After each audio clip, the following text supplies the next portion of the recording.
Hello. কে বলছেন? দেখো তো, চিনতে পারছো কি না আমাকে? না, চিনতে পারছি না। বলেন কে আপনি? এত তাড়াতাড়ি ভুলে গেছো আমাকে? মনে রাখার মতো কি কোনো কারণ আছে যে মনে রাখবো? তো এতদিন পরে কি মনে করে ফোন দিলেন? বেঁচে আছি না মরে গেছি এটা জানার জন্যে?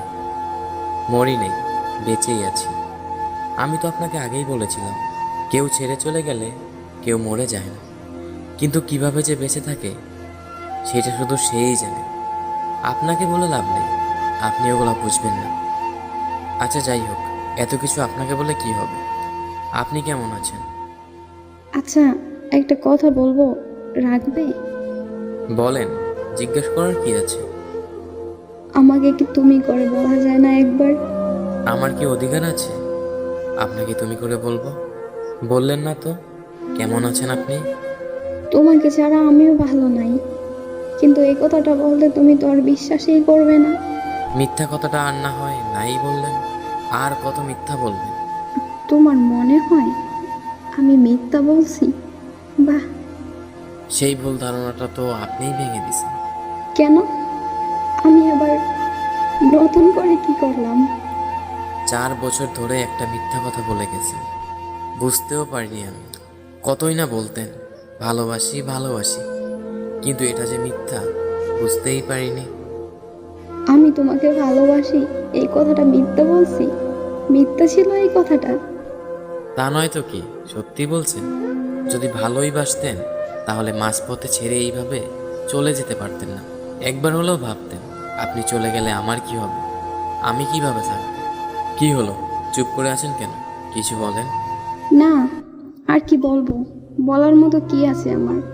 একটা কথা কি জানেন, আমি নিজের থেকেও বেশি আপনাকে বিশ্বাস করতাম। আমি সবসময় ভাবতাম আপনি কথা দিয়ে কথা রাখতে পারেন। যেদিন আপনি আমার হাতে হাত রেখে কথা দিয়েছিলেন, তারপর থেকে আমি ভাবতাম আপনি শুধু আমার। আচ্ছা যাই হোক, বাদ দেন এগুলা। কোথায় আছে সে? এই তো, বন্ধুদের সাথে বাহিরে গিয়েছে। আচ্ছা একটা কথা বলেন তো, সে কি আমার মতো করে আপনাকে খেয়াল রাখে, আমার মতো করেই ভালোবাসে? জানতে হবে না, জেনে আর কি হবে? আমি তো সব সময় অপরাধী ছিলাম। যখন তোমাকে ভালোবাসতাম তখন আমার ফ্যামিলি সবাই বলতো আমি নাকি তাদের কথা ভাবি না, তাদের কথা শুনি না। আর এখন যখন ফ্যামিলির কথা শুনে তোমাকে ছাড়তে হলো, এখন তুমি বলতেছো আমি বেঈমান, আমি অপরাধী, আমি খারাপ। কিন্তু আমি খারাপ আছি না ভালো আছি সেটা কেউ কোনোদিন জানতে চাইলো না। তোমরা সব সময় নিজেরা নিজেদের বিষয়গুলোই ভাবো। এখন আমাকে এসব কথা বলে লাভ নেই, আমি জেনেই বা কি করব?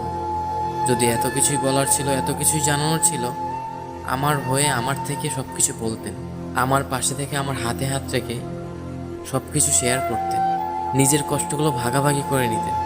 মাঝপথে এভাবে ছেড়ে চলে যেতে পারতেন না। একটাবার আমাকে সব কিছু বলতে পারতেন, কিন্তু বলেননি। সবসময় ভাবতাম আপনার কোনো প্রবলেম হলে, আপনার কোনো কষ্ট হলে সেগুলো আমাকে বলবেন, যেন আমি সব কিছু আপনার পাশে থেকে হাতে হাত রেখে ঠিক করে দিতে পারি।